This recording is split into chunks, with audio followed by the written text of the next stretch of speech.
Kasako Media, tunaangazia maisha, tunaandika kesho.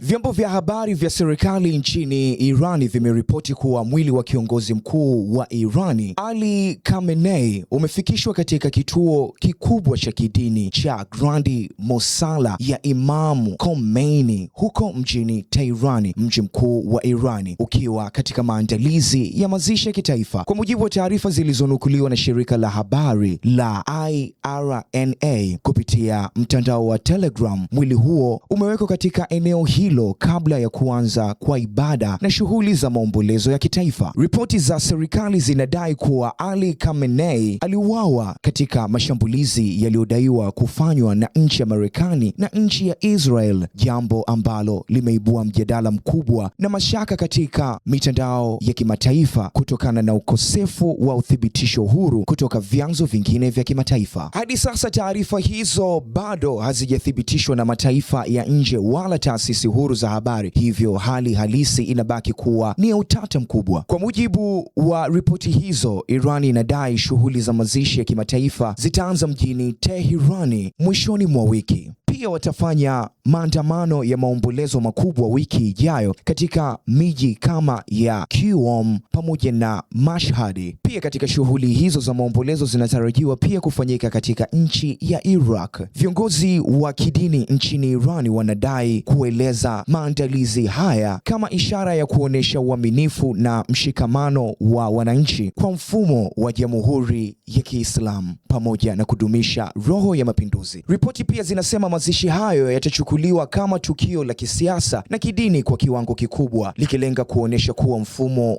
wa Jamhuri ya Kiislamu bado upo imara. Pia uongozi wa mapinduzi utaendelea licha ya changamoto, lakini pia mshikamano wa wananchi utaendelea kuweza kuimarika.